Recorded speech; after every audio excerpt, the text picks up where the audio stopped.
금강산 호랑이. 권정생 쓰고 정승각 그리다. 길벗 어린이. 옛날 어느 산골에 유복이란 아이가 살고 있었어요. 아버지는 돌아가시고 어머니와 단둘이서만 살았어요. 유복이가 7살쯤 되어 가까운 글방에 공부하러 갔어요. 그런데 아이들이 놀리는 거예요. 애비 없는 자식, 애비 없는 자식. 유복이는 집으로 돌아와 어머니께 물었어요. 어머니, 나는 왜 아버지가 없어요? 너희 아버지는 네가 뱃속에서 태어나기 전에 돌아가셨단다. 어떻게 돌아가셨어요? 어머니는 한참 동안 생각하다가 대답했어요. 너희 아버지는 이름난 사냥꾼이었지. 100걸음이나 떨어진 곳에 있는 바늘도 화살로 맞힐 수 있었으니까. 어머니는 이야기를 계속했어요. 그런데 어느 해 금강산에서 온 큰 호랑이가 마을 사람을 10명이나 잡아먹었단다. 아버지는 그 호랑이를 없애야겠다 결심하고 혼자서 금강산으로 갔지. 그러나 아버지는 돌아오지 못했어. 산만큼이나 큰 호랑이한테 당하고 말았단다. 어머니의 말씀을 듣고 난 유복이는 눈물을 흘리며 한없이 울었어요.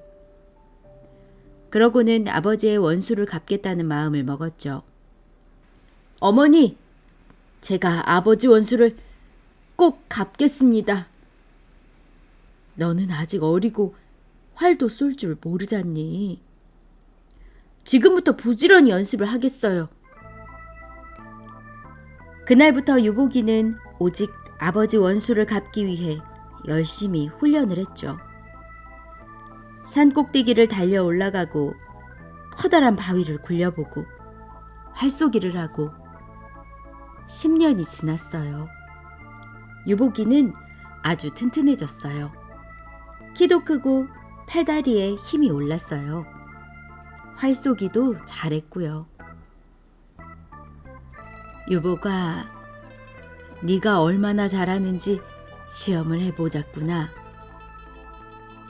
어머니는 유복이를 데리고 밖으로 나갔어요. 어머니는 물에 가득 담긴 물동이를 이고 멀리서 걸어왔어요. 유복이는 먼 데서 활을 쏘았어요. 쨍! 소리가 났어요. 물동이 한가운데에 구멍이 났어요. 물줄기가 쫙 뻗쳤어요. 유복이는 얼른 진흙덩이를 화살 끝에 꽂아놓고 쏘았어요. 뚫어졌던 구멍이 감쪽같이 막혔어요. 쏟아지던 물이 한 방울도 나오지 않는 거예요. 그 다음에 어머니는 유복이를 대밭으로 데리고 갔어요.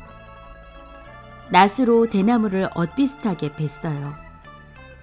대나무 그루터기가 비쭉비쭉 솟아 있었어요. 자, 이 위를 굴러보아라. 유복이는 대나무 그루터기 위를 굴렀어요. 아무리 굴러도 어디 한 군데도 몸에 상처가 나지 않았어요. 다음엔 큰 바위가 있는 데로 갔어요. 유복이 키만큼 커다란 바위였어요. 자, 들어보아라. 유복이는 땀을 뻘뻘 흘리며 바위를 번쩍 들어 올렸어요. 다음 날 어머니는 수수팥떡을 한 보자기 만들어줬어요. 부디 아버지 원수를 갚고 돌아오너라. 유복이는 어머니께 큰절을 하고 금강산으로 떠났어요. 유복이가 저만치 멀어져 갈 때까지 어머니는 서서 지켜보았어요. 어머니는 유복이도 결코 살아 돌아오지 못할 것이라 생각을 했어요. 유복이는 걸어 마침내 금강산 들머리까지 왔어요. 그런데 날이 저물어 사방이 어두워졌어요. 그때 저 멀리서 빤하게 불빛이 보였어요.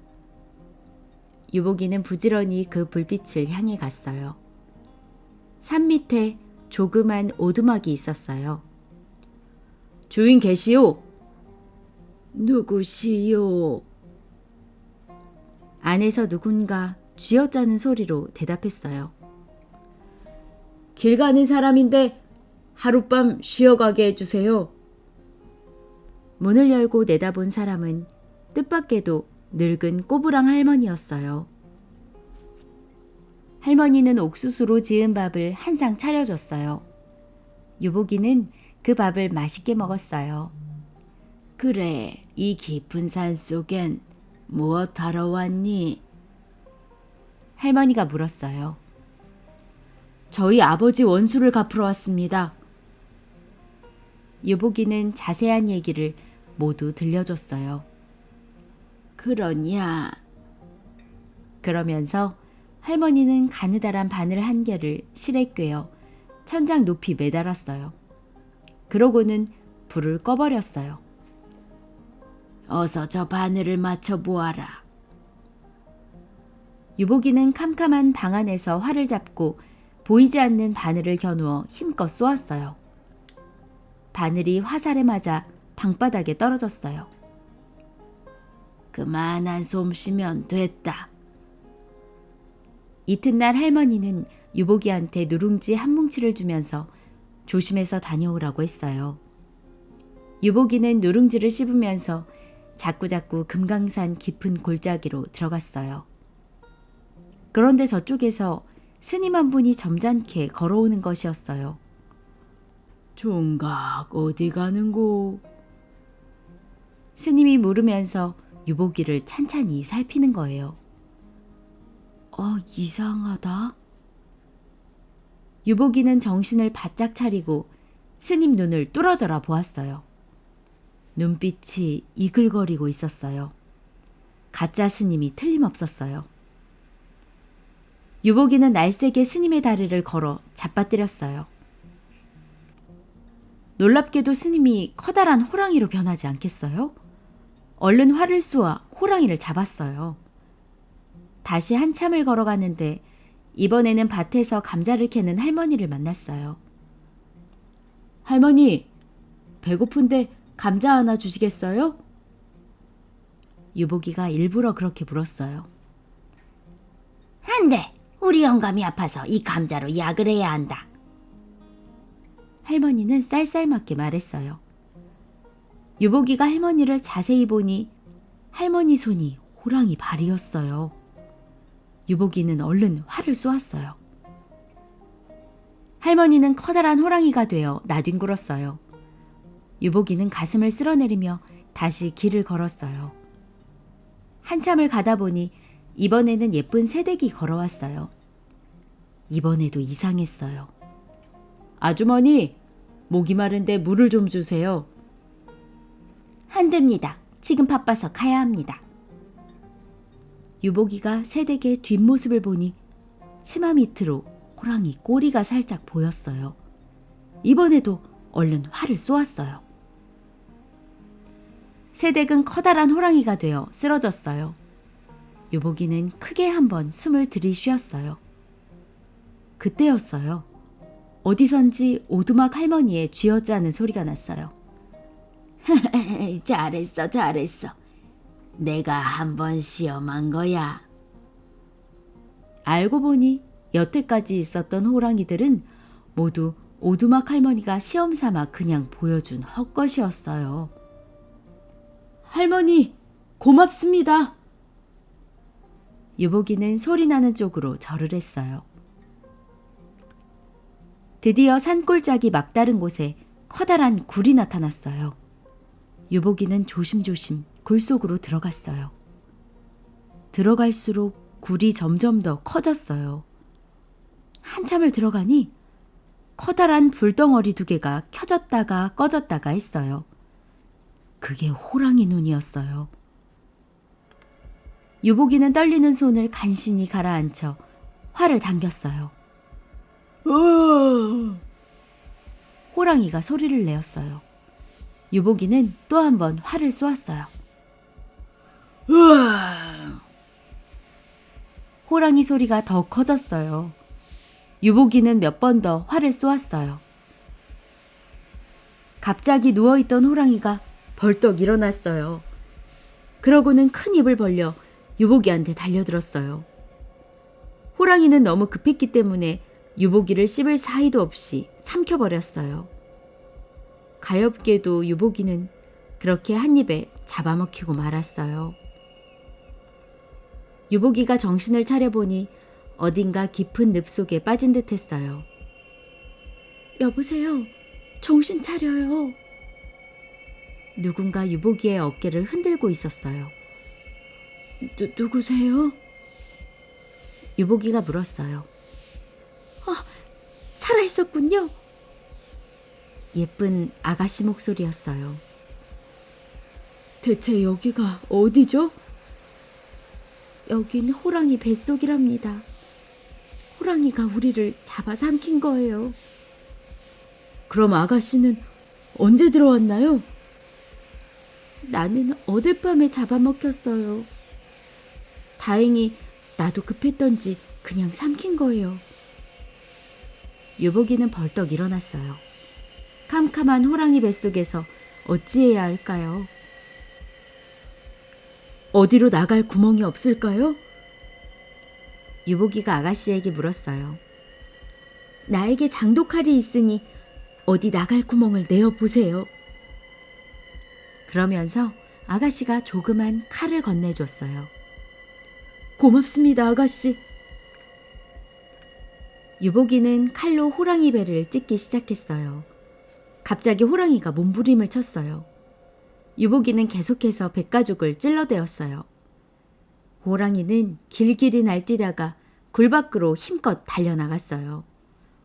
호랑이는 금강산 여기저기를 달리고 또 달렸어요. 뱃속이 너무 아팠기 때문이죠. 그래도 유복이는 쉬지 않고 배를 찔렀어요. 호랑이는 차츰 기운을 잃어갔어요. 드디어 호랑이는 비틀거리며 자기 집 굴속으로 돌아왔어요. 호랑이는 원래 죽을 때는 어떤 일이 있어도 자기 굴속으로 가서 죽거든요. 굴속으로 돌아오자 큰 산이 무너지듯 털썩 주저앉더니 숨을 거두어 버렸어요. 유복이와 아가씨는 무사히 호랑이 뱃속을 뚫고 밖으로 나왔어요. 굴 안을 살펴보니 많은 사람들의 해골이 쌓여 있었어요. 유복이가 큰 소리로 불렀어요. 아버지! 그러자 가득 쌓인 해골 가운데 하나가 대굴대굴 굴러 유복이 앞으로 왔어요. 유복이는 아버지 해골을 가슴에 안았어요. 다른 해골은 모두 따뜻한 양지 쪽에 고이 묻었어요. 아가씨도 이젠 집으로 가셔야지요. 아가씨를 바라보며 유복이가 말했어요. 아니에요. 나는 돌아갈 집이 없어요. 아가씨는 눈물을 흘렸어요. 식구들 모두가 돌아가셨거든요. 그럼 우리 집으로 함께 갑시다. 이리해서 유복이는 아가씨를 데리고 집으로 돌아갔어요. 돌아오는 길에 오두막 할머니 집에 들렀어요. 인사를 드리려고요. 그런데 오두막이 감쪽같이 사라지고 없었어요. 대신 할머니 목소리가 들렸어요. 장하다, 유복아. 유복이는 소리나는 쪽으로 큰 절을 올렸어요. 꼬부랑 할머니는 산신령님이었던 거예요. 한편 집에서는 어머니 혼자서 아침 저녁 정화수를 떠놓고 신령님께 빌고 있었어요. 유복이가 살아 돌아오자 어머니는 버선발로 뛰어나와 얼싸안았어요. 네가 죽지 않고 살아 돌아오다니 이게 꿈이냐 생시냐. 어머니와 아들은 얼싸안은 채 한참 동안 울었어요. 유복이는 함께 온 아가씨와 혼인을 했어요. 그러고는 어머니를 모시고 행복하게 살았어요. 그 뒤로는 마을에 무서운 호랑이는 2번 다시 나타나지 않았어요. 평화로운 세상이 되었답니다.